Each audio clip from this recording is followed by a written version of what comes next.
Okay.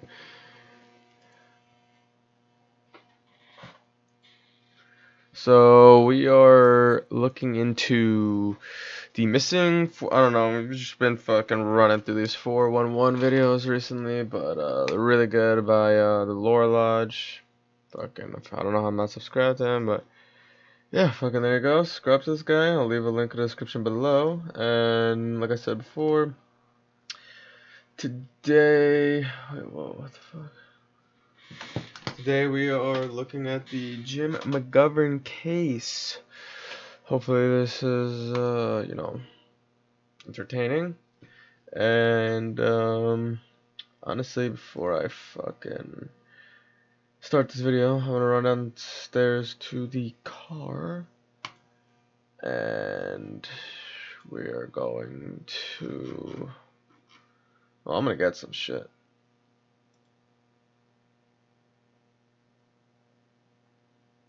I just had to make sure.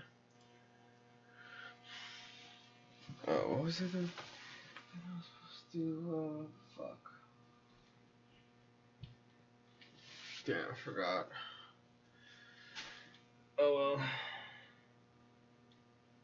Anyways, we go to the car really quick.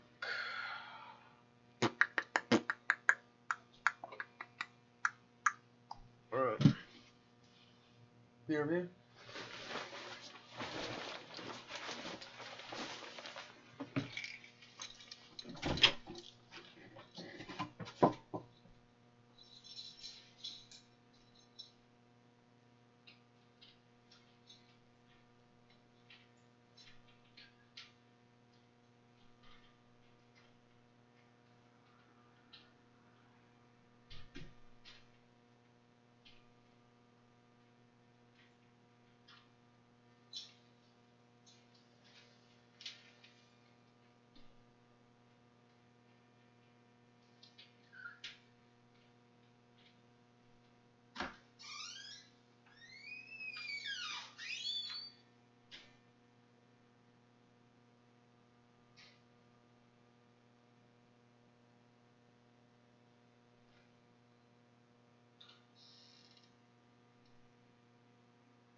Yeah, chat. My cat is so nosy. Like, bro.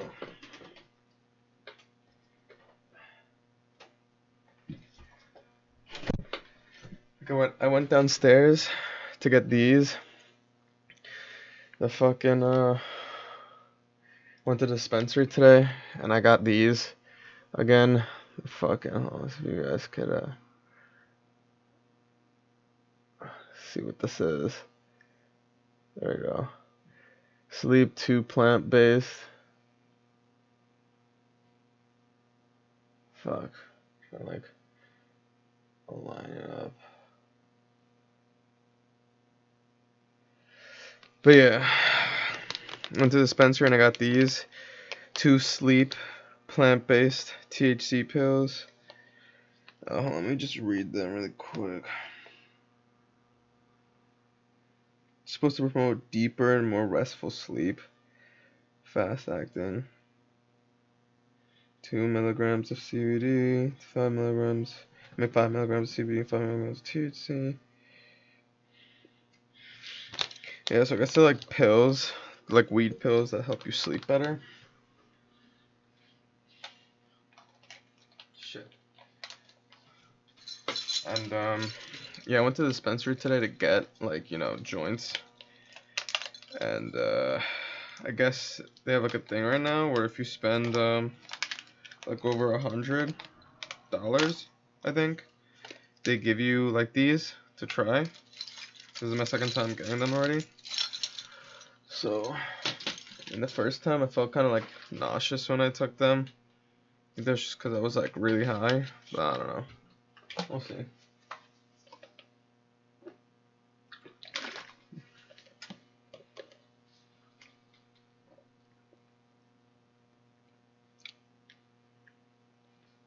Okay. Did not go as planned.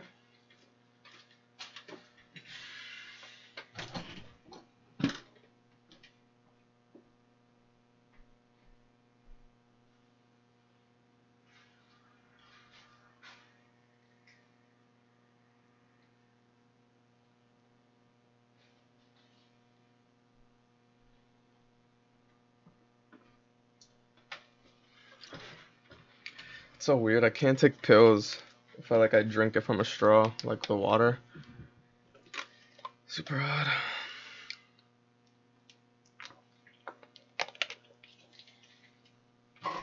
Yeah, I'm weird like that, chat.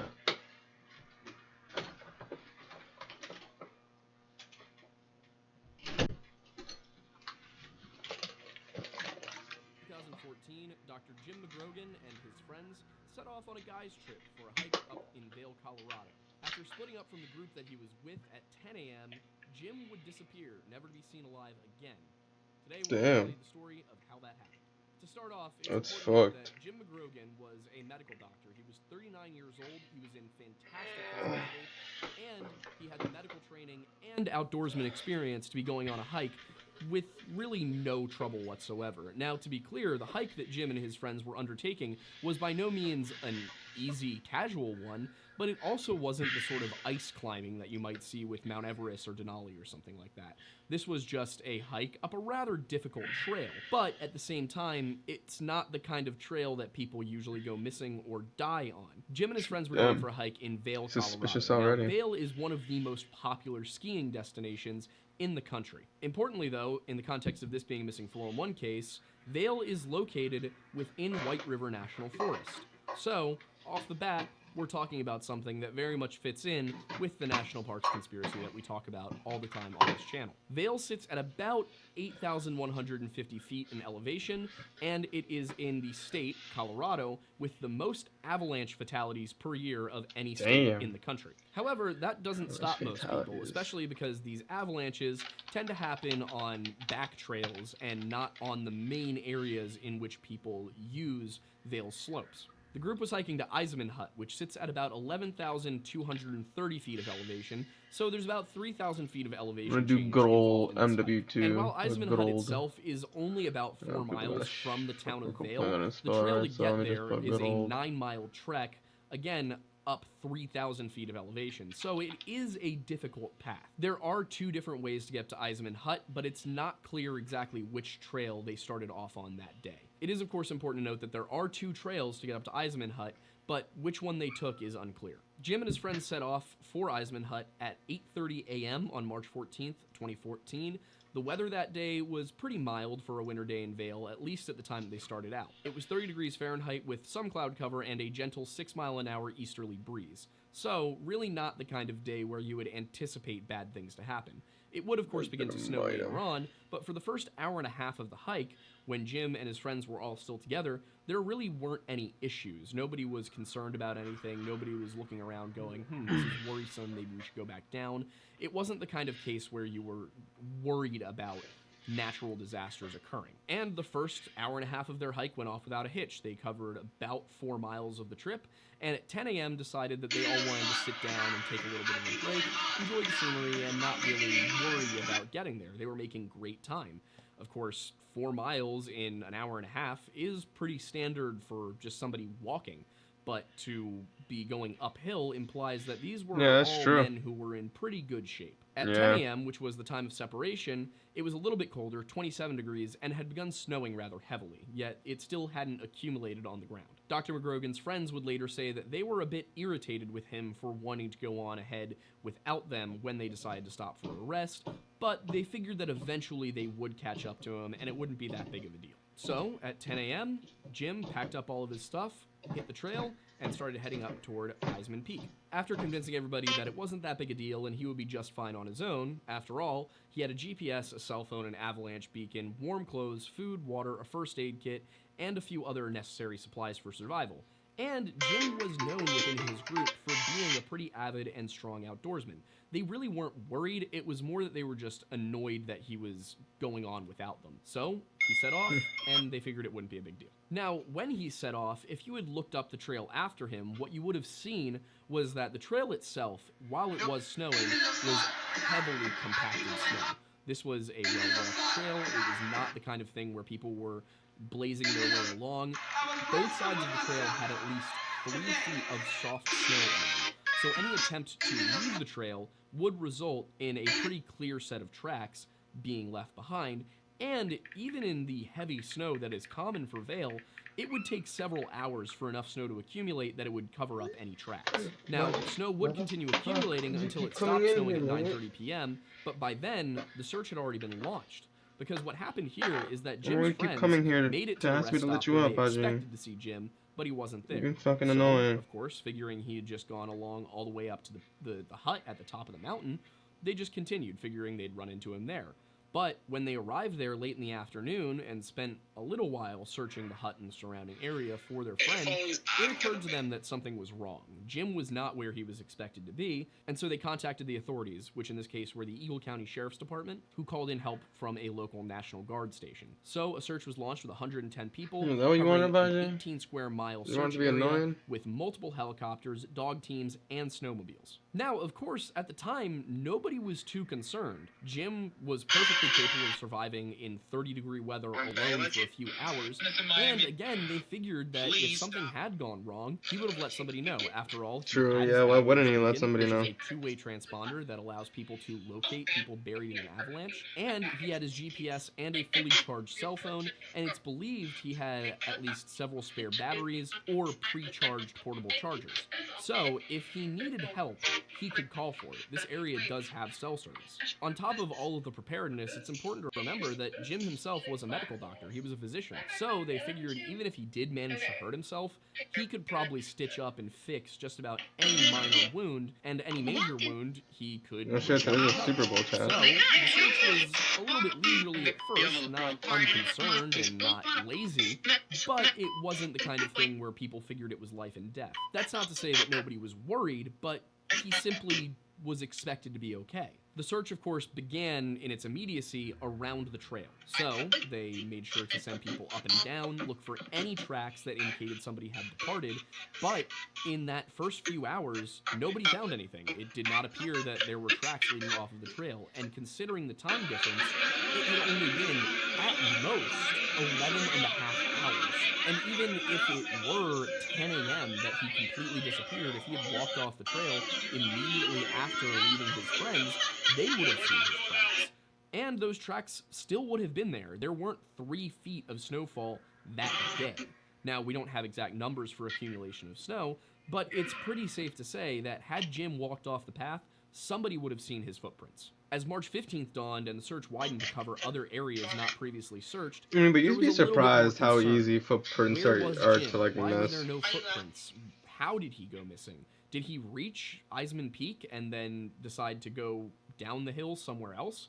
Nobody really knew how this could have possibly gone wrong, but they continued to search, and this time they began to rely more on the helicopters and the snowmobiles. The dogs had failed to pick up some. From March 15th, 16th, and 17th through some of the 18th, the weather remained steady. It was a little bit of snow, but for the most part it was clear or somewhat cloudy skies and sun. It did not at any point get warm enough to melt snow, and it doesn't seem that snow accumulated that much before the 18th. But on the 18th, it got rough. The authorities were forced to suspend the search effort on March 18th because the weather got so bad, to the point where nearly 8 feet of snow were on the ground in certain portions of the search area. Having Damn, heard 8 feet of snow is absolutely nothing crazy, from dude. McGrogan and knowing that he had the tools to call out I if he wish we was got 8 feet of alive snow, and in man. need of help, he was presumed dead, but not officially confirmed as such. And he would maintain that status of being assumedly dead for 20 days until on April 3rd, a few backcountry hikers and skiers discovered Jim's body laying in an ice fall under Booth's Falls. However, Damn. he wasn't under Booth's Falls. He was several hundred yards away, just laying there. It didn't appear that he had fallen into any sort of running water because all of it was frozen, and his body would not have slid that far had he fallen over the falls, which is why it was so confusing and confounding that Jim had a head injury, a broken femur, and broken ribs along with Oh, internal broken injuries femur, that all dude. indicated that he had fallen from a great height. So, when he was found, dead, of course, his body displayed characteristics of somebody who had experienced a free fall. Get it? McGrogan's body didn't Wow. just display very strange and inexplicable injuries. It I still don't also get it, though. was missing his boots, his coat, and his gloves. His galoshes. And yet, he had head trauma while still wearing his snowboarding helmet. So, in order for him to have sustained that, either the helmet must not have been on when he actually sustained the trauma, or it must have been such an incredibly hard impact that it just didn't stop at the helmet. But the helmet... Yeah, I was about to say, isn't it possible for it to be like a twin impact shit, you know, like some fucking twin impactor type shit, you know, like Divergent Fist, the same concept where like, you know, the original punch gets absorbed by the helmet, but the shockwave, the backlash of the, you know, the hit is what deals the damage. You know, that shockwave goes through the helmet and rattles your brain. From what I can tell in my research, did not display any sort of signs of being involved in a fall like that. So, the only conclusion, unless this is some missing information from the case, is that Jim was not wearing his helmet when he sustained the head injury. So why was he wearing his helmet when he was found? Did he sustain the head injury and put it back on? Did somebody hit him in the head and then put his helmet back on simply to move him to a place where they dumped the body? It doesn't make any sense. There's also no tracks that were leading up to him, and during the initial search, the area in which his body had been found, Booth's Falls, 4.5 miles away as the crow flies, was actually already searched. So, on March 18th, Jim McGrogan's body was not there, which implies that Jim was still alive somewhere on this mountain when the search ended, and then eventually made his way to Booth's Falls. Or, possibly, he was not alive and was eventually moved to Booth's Falls. We don't know. Furthermore, his snowboard was found nearby his body, but without his boots, he couldn't have possibly used it. And this was also a split snowboard, meaning that it was split lengthwise and could be put into two pieces to be carried more easily. His backpack was found with his body as well, and it contained all of his supplies, his food, his water, his spare clothes, and his phone, which hadn't been used to call for help. And there's no reason to believe that his phone was not working when he initially went missing over the course of those first few days. His GPS also was working, and his avalanche beacon was in good shape. There is no reason that if Jim needed help, he could not have called for it. Phone records also showed that he placed no calls and sent no texts during the period between him going missing and his body being found. There are even more issues with the location of Jim's body and the circumstances of his disappearance. For example, just like with the Aaron Hedges case that we talked about in one of our other videos, at every point along this trail, along his time on this mountain, he would have been able to see safety. If Jim had simply looked down the mountain, he would have seen the town of Vale just 4 or 5 miles away.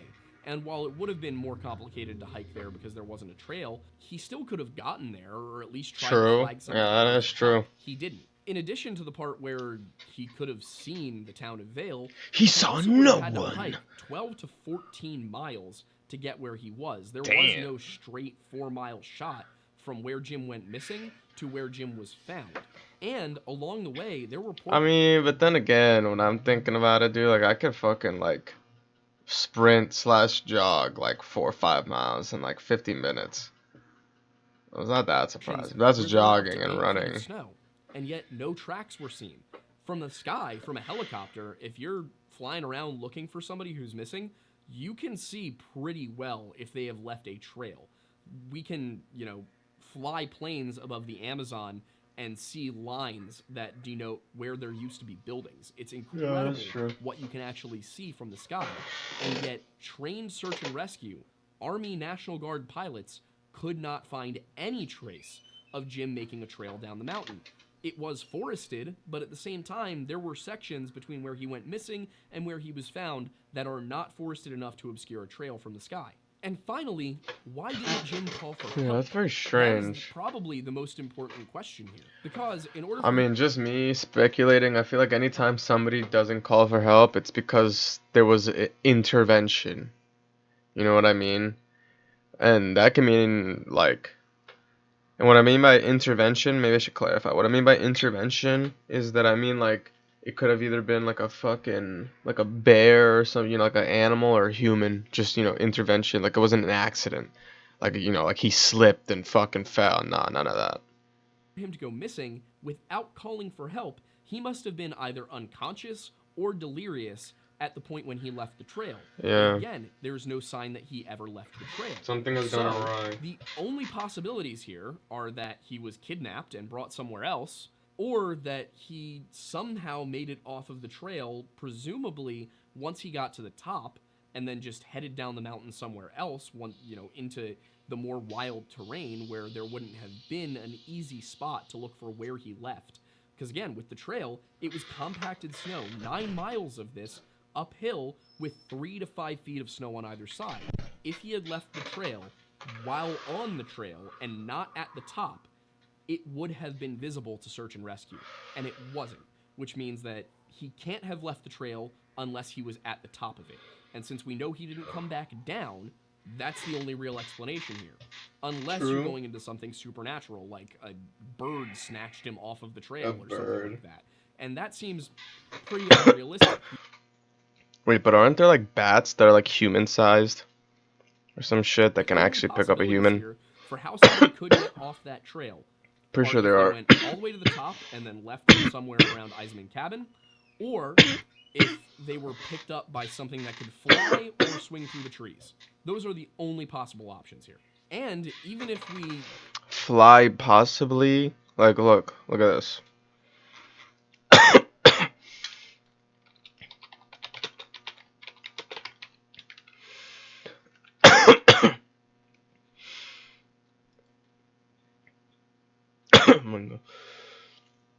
My fucking Christ.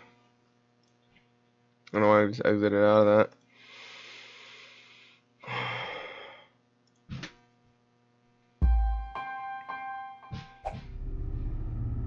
Yeah, this shit.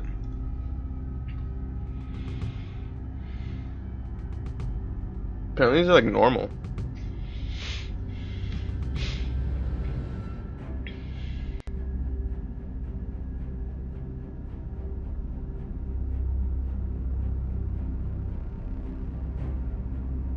Imagine that guy's bike just being being the owner of that bike parked right next to fucking Batman, Man-Bat.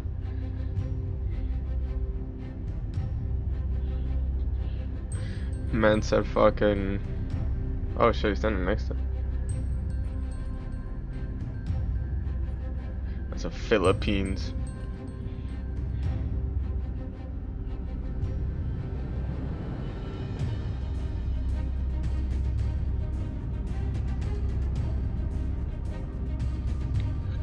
Vegetarian, thank God.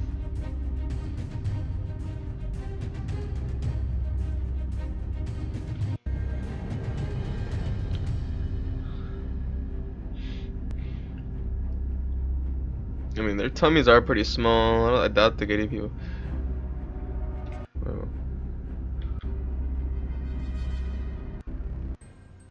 Click the bell button and enjoy the latest. Subscribe to our channel. Oh my God, of course, dude. Fucking tech support India is behind this.